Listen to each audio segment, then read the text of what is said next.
What's up is down, what's left is right. Chasing stars and holding you. I can't see the end, but we'll see it through. எனக்கு சின்ன வயசுக்கு அது எவ்வளவு விருப்பம் அப்படின்னு சொல்லி ஸோ அதுக்கு முதல்ல இனிஷியேட்டிவ் எடுத்து, அதாவது கிராஃபிக் நாவல்ங்கிறது இங்கிலீஷ்ல புதுசு இல்லை, நிறைய பார்த்துருக்கோம். பட் தமிழுக்கு அதை திருப்பி இவ்வளவு தூரம் ஒரு குவாலிட்டியா கொடுக்கணும் அப்படின்னு நினைக்கிறது வந்து எனக்கு தெரிஞ்சு இது ஃபர்ஸ்ட் டைம் நினைக்கிறேன் இவ்வளவு குவாலிட்டியில ஒரு புக் ஒன்று பார்க்கறது. ஸோ இது கன்னியூ ஆகணும். ஏன்னா எனக்கு ஞாபகத்தில் இருக்கும்போது நான் பார்த்துட்டு இருந்த ஒரே கிராஃபிக் நாவல் அப்போ வந்து ராணி காமிக்ஸ் நினைக்கிறேன், இரும்பு கை மாயாவின்னு சொல்லி ஒரு புக் ஒன்று வரும். அண்ட் அதுக்கப்புறம் இல்ல புக் அது காமிக் புக் அது கொஞ்சம் லேட்டரா சொல்லக்கூடாது, இந்த வேலைக்கு வந்து இதை பண்ணி வந்துருங்க. ஸோ அதுக்கப்புறம் எனக்கு தெரிஞ்சு அந்த அளவுக்கு குவாலிட்டியா இருக்கிற ஒரு புக்கா நான் அதை பார்க்குறேன். நான் படிச்சுட்டேன். அது ஃபர்ஸ்ட் எனக்கு ஒரு 10 days முன்னாடி அந்த எடிஷன் கொடுத்தாங்க, எனக்கு ரொம்ப பிடிச்சிருந்தது. அண்ட் அந்த காமிக் புக்கோட இன்ஸ்பிரேஷன் தான் ஃபிலிம்ஸ்ன்னு கூட நான் சொல்லுவேன். ஏன்னா நீங்க ஃபிலிம் பண்ணும்போது ப்ரீ ப்ரொடக்ஷன்ல ஷூட் போறதுக்கு முன்னாடி முக்கியமா பண்றது ஷார்ட் டிவிஷன் அண்ட் அந்த ஸ்டோரி போர்ட் பண்றதுக்கெல்லாம் வந்து ஆல்மோஸ்ட் அது ஒரு காமிக் கைண்ட் ஆஃப் ஒரு விஷயம் தான். ஸோ அதுக்கெல்லாம் இது பயங்கரமா ஹெல்ப் பண்ணுது. அண்ட் ஸோ அந்த வகையில அவர் இது மட்டும் இல்லை, இந்த இப்போ கடைசியாக ரிலீஸ் பண்ண ஒரு புக்கை வந்து கிட்டத்தட்ட அதே மாதிரி குயின்ஸ்லாண்ட்ல பண்றதெல்லாம் இருக்காங்க. ஸோ அந்த மாதிரி நிறைய புது புது முயற்சி பண்றாங்க. ஸோ அதுக்கு எல்லாத்துக்குமே என்னோட வாழ்த்துக்கள். And keep doing this and keep inspiring as in what you to. Thank you all. குழந்தைகளுக்கு வந்து நிறைய தமிழ்ல வந்து இலக்கியம் இருக்கு, நிறைய பாடல்கள் இருக்கு, கதைகள் வருது. அடல்ட்ஸ்க்கு நிறைய கதைகள் இருக்கு, நாவல்ஸ் இருக்கு. ஆனா இது ரெண்டுத்துக்கும் நடுவுல மாட்டிட்டு இருக்கிற டீனேஜர்ஸ்க்கு வந்து நிறைய இலக்கியம் இல்ல தமிழ்ல அப்படின்னு சொல்லிட்டு ரொம்ப நாள் வந்து நான் நினைச்சிட்டு இருந்தேன்.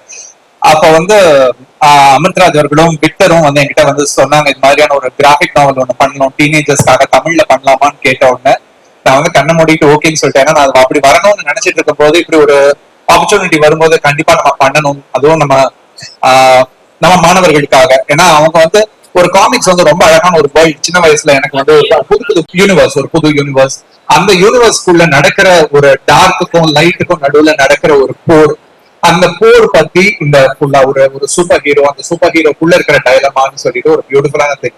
நான் தமிழ்ல பண்ண ஆரம்பிச்ச உடனே நிறைய சேலஞ்சஸ் இருந்துச்சு. ஏன்னா படங்கள்லாம் எழுதும் போது நம்ம இது மாதிரி ஒரு பாகுபலி பண்ணிருக்கோம், நம்ம இது மாதிரியான படங்கள்லாம் பெரிய பெரிய படங்கள் நம்ம ஒர்க் பண்ணும்போது நமக்கு ஸ்பேஸ் ரெஸ்ட்ரிக்ஷன் இல்லை.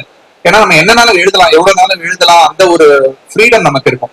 ஆனா ஒரு காமிக் புக் எழுதும் போது அந்த ஒரு சின்ன பபிள் மட்டும் தான் இடம் இருக்கும். அந்த பபிள்குள்ள நம்ம எவ்வளவு எழுத முடியும், எவ்வளவு வேர்ட்ஸ் ஃபில் பண்ண முடியும். சோ அந்த ஒரு சேலஞ்ச். அந்த காமிக் உள்ள சவுண்ட் எஃபெக்ட்ஸ்லாம் இருக்கும், பேம் பூம், இது மாதிரியான எஃபெக்ட்ஸ் எல்லாம். இந்த எஃபெக்ட்ஸ் எல்லாம் நம்ம அப்படியே டிரான்ஸ்லிட்ரேட் பண்ணாம தமிழ்ல சவுண்ட்ஸ் கிரியேட் பண்ணலாம்னு சொல்லிட்டு அதுக்கு நிறைய சவுண்ட்ஸ் வந்து கிரியேட் பண்ணிருக்கோம். சோ இதுவும் இந்த கிராஃபிக் நாவல்ல ஒண்ணு. நான் நிறைய பேருக்கு நான் தேங்க்ஸ் சொல்லணும். ஃபர்ஸ்ட் சௌரவோட அந்த கிராஃபிக்ஸ் வந்து ஸ்டுட் அவுட். ரொம்ப இட் வாஸ் வெரி யூனிக். இந்த way he presented the characters, அந்த கேரக்டர்ஸோட காஸ்டியூம்ஸ் ஒன்னும் ரொம்ப அழகா கொண்டு வந்திருக்காரு. அண்ட் ஜெமி அண்ட் விக்டர், அவங்க 2 பேருக்கும் நான் தேங்க்ஸ் சொல்லணும். ஏன்னா இந்த நான் எழுதி முடிச்ச உடனே அவங்க கூட தான் நான் பவுன்ஸ் பண்ணிட்டு இருந்தேன் ஃபுல்லா. அவங்க போட்டுட்டு அவங்க இல்ல இது இன்னும் புரியலையே, இன்னும் சிம்பிளிஃபை பண்ணலாமா தமிழ அப்படின்னு சொல்லிட்டு நிறைய இன்புட்ஸ் கொடுத்துட்டு இருந்தாங்க. ஸோ ரொம்ப நல்ல ஒரு கிரியேட்டிவான டீம் இங்க இருக்கிற டீம் இவங்க கூட சேர்ந்து பண்ணது. இன்னைக்கு வந்து ஒரு சாங் ஒண்ணு நீங்க பாத்தீங்க, வீரா அப்படின்னு சொல்லிட்டு ஒரு சாங் இப்ப பாத்தீங்க. அது இந்த காமிக் புக்காக எழுதின சாங்ல இந்த சாங் வந்து ஜெராட் ஃபீலிக்ஸ் வந்து மியூசிக் பண்ணியிருந்தாரு அண்ட் ஷர்மிலி வந்து பாடியிருக்காங்க. இந்த சாங்கோட வீடியோ பண்ணது வந்து அந்த டீமும் இங்கதான் இருக்காங்க. பா ஸ்டுடியோட டீம் அண்ட் பா மியூசிக்கோட டீம் இங்க இருக்காங்க. அவங்களுக்கு என்னோட தேங்க்ஸ் சொல்லிக்கிறேன். ரொம்ப ஷார்ட் டைம்ல இந்த வீடியோ பண்ணி கொடுத்தாங்க. இது பியூட்டிஃபுல்லான ஒரு ஈவென்ட் இந்த காமிகான். திருப்பி நாங்க நிறைய குழந்தைகள் இருப்பாங்கன்னு எதிர்பார்த்துட்டு வந்தேன். நான் எதிர்பார்த்த மாதிரி நிறைய குழந்தைகள் தான் இருக்கீங்க. ஆனா நல்லா வளர்ந்த குழந்தைகள் இருக்கீங்க. ரொம்ப ஒரு நம்ம சைல்ட்ஹுட்ட திருப்பி ரீகனல் பண்ற மாதிரியான ஒரு இடம். நான் உண்மையில இவ்வளவு கிரௌட் எதிர்பார்க்கல. ரொம்ப நல்ல ஒரு கிரௌட் இந்த காமிகானுக்கு. காமிகானோட ஆர்கனைசர்ஸ் எல்லாருக்கும், குயின்ஸ்லாண்ட் ஸ்டுடியோஸ் டீமுக்கும், என்வாஸோட டீம் எல்லாருக்கும் என்னுடைய தேங்க்ஸ் அண்ட் வாழ்த்துக்கள். நன்றி. இங்கிலீஷ்ல அதிகமாக இருக்கு, பட் தமிழ்ல அதுக்கு அவ்வளோ தூரம் நிறைய இல்லைங்கிற மாதிரி இருந்துச்சு. அண்ட் அது கொடுத்த இனிஷியேட்டிவ் வந்து ரொம்ப முக்கியமாக பார்க்குறேன். ஏன்னா இந்த இருக்கிற குழந்தைகள் வந்து தமிழில் கிராஃபிக் நாவல்ங்கிறது ரொம்ப புதுசாக இருக்கும்னு தோணுது. ஏன்னா நான் சின்ன வயசாக இருக்கும்போது அந்த இருபதை மாயாவி வந்து எனக்கு அப்படிப்பட்ட ஒரு கிராஃபிக் நாவலாக தான் இருக்கும். இந்த படங்களுக்கு முன்னாடி அந்த புக்ஸ் தான் வந்து inspiration to get to cinema நான் நினைக்கிறேன். அது லேட்டராக இங்கே வந்ததுக்கப்புறம் ஷார்ட் டிவிஷன் ஸ்டோரி போர்ட்லாம் பண்ண ஆரம்பிக்கும் கிராஃபிக் நாவலோட இம்பார்ட்டன்ஸ் எங்களுக்கு தெரிய ஆரம்பிச்சு. ஸோ அந்த வகையில் அப்கமிங் இந்த ஜென்ரேஷன் இருக்க குழந்தைகளுக்கு வந்து இந்த கிராஃபிக் நாவல் தமிழில் ரொம்ப பிடிக்கும் நினைக்கிறேன். அதை கொண்டு வந்ததுக்கும் அதை எழுதுனதுக்கும் முதல்ல அமிர்தராஜ் சார் அவங்களோட டீம் சார் அவங்க எல்லாருக்குமே வாழ்த்துக்கள் தெரிவிச்சுக்கிறேன். நான் ஃபர்ஸ்ட் புக் ஒரு 10 days முன்னாடியே படிச்சுட்டேன். எனக்கு ரொம்ப பிடிச்சிருக்கு. இப்போ அந்த செகண்ட் எடிஷன் இன்றைக்கி லான்ச் பண்ணியிருக்காங்க. டெஃபினட்டாக நான் இன்றைக்கி எடுத்து போட்டுருக்கேன். Thank you so much for having. நீங்கள் ஒரு டிசி காமிக்ஸ் தானே, ஸோ தமிழில் இந்த மாதிரி ஒரு ஸ்டாண்டர்டான ஒரு காமிக்ஸ் வந்து எப்படி பார்க்குறீங்க? ஆனால் அதுதான் ரொம்ப சந்தோஷமாக தான் இருக்குது. நான் டிசி புக்கெலாம் வந்து நான் சின்ன வயசு இருக்கும்போது வாங்குற அளவுக்குலாம் எக்ஸ்போஸ்டோரில் அது கிடைக்கும் கிடைக்காது. லேட்டராக சினிமாக்குள்ள வந்ததுக்கப்புறம் நமக்கு நம்ம எங்கே கிடைக்கிறதெல்லாம் தேடி பிடிச்சி வாங்க முடியறதா இருக்குது. ஸோ அதை இரும்பை மாயாவே இப்போ மூமுடி வீரன் இதெல்லாம் தவிர நமக்கு ஒன்றும் பெருசாக தெரிஞ்சதே இல்லை. அதுவுமே லேட்டர் ஸ்டேஜில் ஒரு 9th 10th வந்ததுக்கப்புறம் அந்த புக்ஸ் எல்லாம் அவ்வளோ தூரம் பப்ளிஷ் ஆகிறது நின்றுச்சுன்னு நினைக்கிறேன். ஸோ அதுதான் எனக்கு தெரிஞ்ச ஞாபகங்கள் இருக்குது. மற்றபடி இந்த கிராஃபிக் நாவல்லாம் நிறைய அவ்வளோ இல்லை.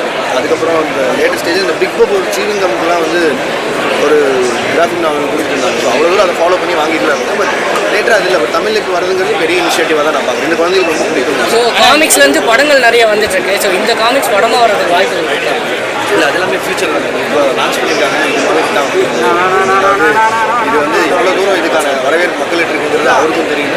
ஆப்வியஸாக சூப்பர் ஹீரோ காமிக்ஸ் புக் அந்த ஃப்ரான்ச்சைஸ் எல்லாத்துக்குமே எல்லா இடங்களையுமே ஒரு போதுமான வரவேற்பு எப்பவுமே இருக்கும். ஸோ அந்த வகையில் அதே மாதிரி விஜய் சார் வந்து 2 படங்களுக்கு அப்புறம் நடிக்க மாட்டேன் அப்படின்னு சொல்லியிருக்காரு. கடைசி படம் வந்து லியோ 2 இருக்குன்னு நிறைய பேர் கேள்வி மட்டும் பேசிக்கலாம். அவங்களோட ஈவெண்ட் அந்த இன்னொரு நாள் நான் அடுத்த ப்ரெஸ் மீட் வரும்போது வேறு கிடைக்கும் போது தான் கேட்க முடியாது.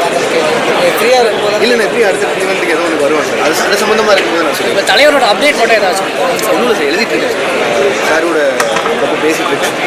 இன்னும் கொஞ்சம் எழுத வேண்டியிருக்கு நிறையா இருக்குது. ஸோ இன்னும் 2-3 மாதம் ப்ரீ ப்ரொடக்ஷன் டைம் இருக்கிறதுனால இப்போ ஃபுல் கான்சன்ட்ரேஷன் எழுதுறது. அதனால தான் நான் வெளியில் வரதில்லை. நிறைய பேர் என்ன ரீச் அவுட் பண்ண ட்ரை பண்ணியிருந்தாங்கன்னா நான் ஃபோன் யூஸ் பண்ணுறது கூட நிறுத்திட்டேன் 1.5 மாதம்.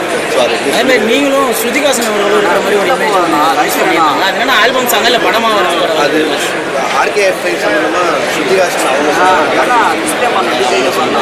நீங்கள் நிறைய பேர் சொல்லி நடிக்க வர மாட்டேன்னு சொல்லிட்டு இருந்தீங்க. ஒரு நடிக்க மாட்டீங்க. இல்லை அதான் அவங்க சொன்னால் கரெக்டாக இருக்குன்னு விஷயம் இல்லை சார். அது என்னோட ஒரு பெரிய ட்ரீம் ப்ராஜெக்ட் சார். அது அதனால் அவங்க முதல்ல இந்த வேலையெல்லாம் மற்ற படங்களோட கமிட்மெண்ட்ஸ் ஆல்ரெடி இருக்கிறதெல்லாம் முடிச்சுட்டு கண்டிப்பாக தேங்க்யூ சார்.